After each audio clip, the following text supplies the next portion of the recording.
ये बहुजन की भीड़ है, पूरे बहुजन समाज की भीड़ है।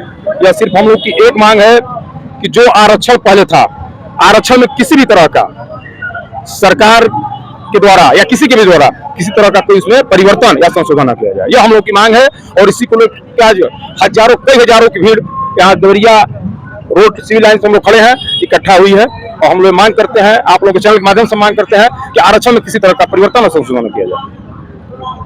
और भी हमारे साथ भाई जुड़े हुए हैं, उनसे हम बात करने की कोशिश करेंगे। लगभग इसमें युवा पीढ़ी जो बच्चा है उसमें काफी दिख रहा है उत्सुक। आइए उनसे भी बात करते हैं।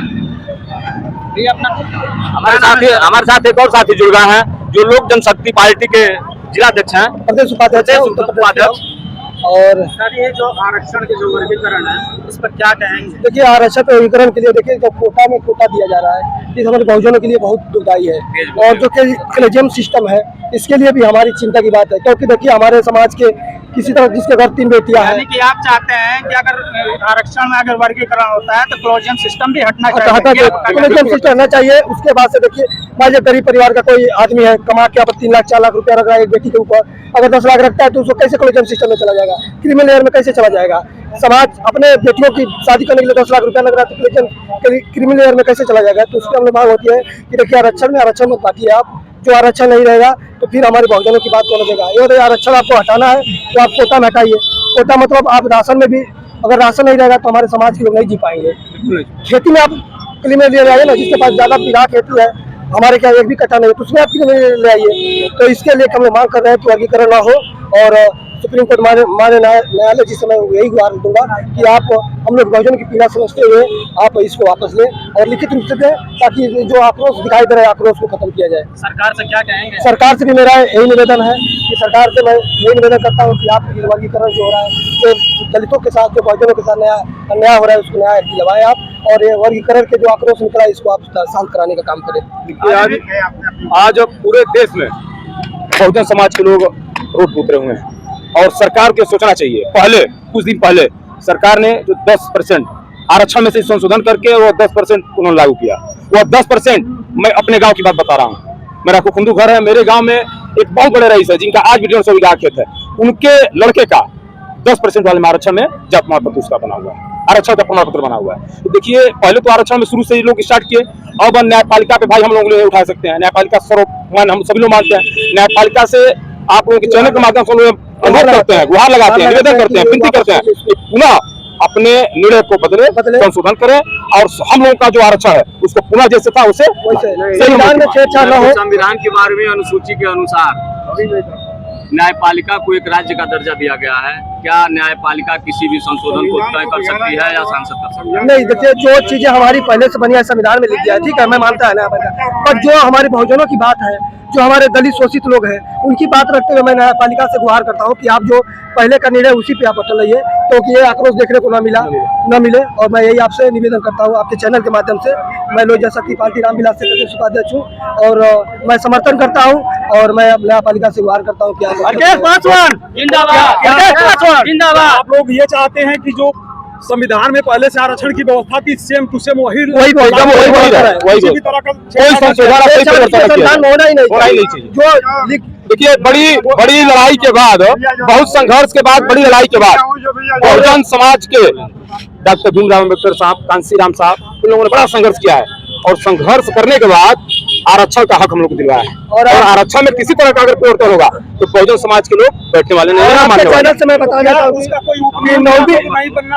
9वीं अनुसूची में इसको नहीं, जो व्यवस्था रही है आरक्षण जैसे पहले रहा है उसी तरह का आरक्षण रहे, उसमें किसी तरह का परिवर्तन नहीं। ये सर्व समाज जनता का आदेश है, ये सर्व समाज का है और इसका नेतृत्व बहुजन समाज पार्टी के लोग भी कर रहे हैं, भीम आर्मी वाले भी कर रहे हैं, लोक जनशक्ति पार्टी के लोग भी कर रहे हैं। मेरे बगल में प्रदेश उपाध्यक्ष जी खड़े हैं, सारे सर्व समाज का बहुजन समाज के लोग प्रदर्शन है, पूरा संपूर्ण बहुजन समाज मतलब है कि आम आवाम का ये माननीय सुप्रीम कोर्ट के आदेश के खिलाफ जो धरना चल रही है, भारत बंद, उनके खिलाफ है, वो अपना वापस ले ले और कुछ नहीं हम लोग चाहिए। और 9वीं सूची में इसको शामिल किया जाए। बिल्कुल, ये हम लोग कदापि इसको बर्दाश्त नहीं करेंगे। और देखिए, यहाँ थोड़ा सा प्रशासन के लोगों द्वारा पहले अगर जानकारी था, आज 20 दिन से चल रहा है कि 21 तारीख को भारत बंद है, तो यहाँ के जो सिविल लाइन है, मेन रोड है, मेन हम लोग गोरखपुर सलेमपुर वाला मेन हाईवे पे खड़े हैं हम लोग, तो यहाँ जैसे दुकानें जो थी, प्रशासन के लोग थोड़ा सहयोग करके पहले बता देना चाहिए था ना, तो इस तरह की स्थितियां नहीं होती। हम लोगों को भी कष्ट है भाई, आम पब्लिक परेशान है कि अगर इस तरह की स्थिति नहीं होती तो नहीं होता। जनता को परेशान करने के पीछे यहाँ प्रशासनिक लोग भी साथ हैं। जैसे जब पहले जानकारी थी तो इसको शांतिप्रिय ढंग से पहले बंद कर देना चाहिए, कह देना चाहिए लोगों से, क्योंकि बहुजन समाज पार्टी के हमारे जिलाध्यक्ष जी, हम लोगों ने प्रचार प्रसार भी करवाया था कि 21 तारीख को बंद रहेगा, तो जब जानकारी था तो फिर पुनः खुलना ये सही नहीं ना है, खुद बंद करना चाहिए। आपके चैनल पर बता दें कि तमाम संगठन, हमारे भी संगठन चलते हैं, अखिल भारतीय दुष्कर्म परिषद, उनके भी पूरे बिहार, पूरे भारत में संगठन चलता है, उनके लोग भी बैठे हैं। क्योंकि देखिए, जब तक जो चीजें हम लोग की बन गई, मैं आपसे बात पहले बोला कि देखिए, अगर आपको कोटा इस चीज को बंद करिए, क्योंकि हमारे लोग में बहुत शोषित लोग हैं। ये बताइए, जिसके पास अगर राशन 5 किलो नहीं मिलेगा तो उसके घर दिया नहीं, उसके घर खाना नहीं बन पाएगा। तो मैं माननीय न्यायालय से मैं गुहार करता हूँ आपके चैनल के माध्यम से कि अपना जो कदम उठाइए उसको वापस ले, और धन्यवाद आप सभी लोग का। जातीय जनगणना पर क्या कहेंगे?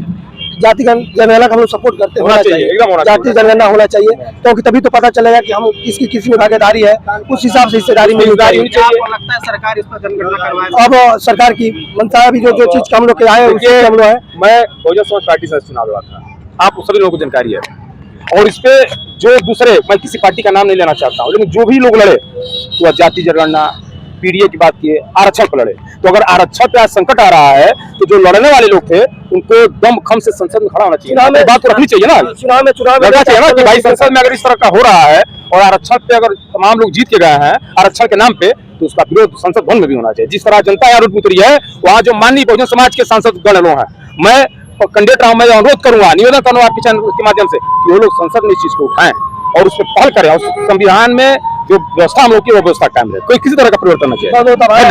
धन्यवाद। जय भीम, जय भीम।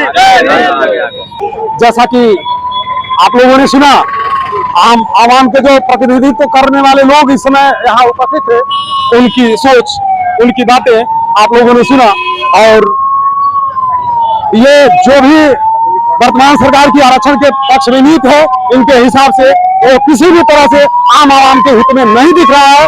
अतः इस पर वर्तमान सरकार को सोचना चाहिए एक बार जरूर कि जो संविधान में पहले से आरक्षण के बारे में जो भी नियम बनाए गए हैं उसको छेड़छाड़ न करते हुए मूल रूप से उसे लागू करे, अन्यथा यह आम आवाम जिस तरह से आक्रोशित है, ये भीड़ जिस तरह से आक्रोशित है, वो बार बार आक्रोशित होगी अपनी बात को रखने के लिए, जिससे किसी भी तरह की अप्रिय कोई घटना हो सकती है।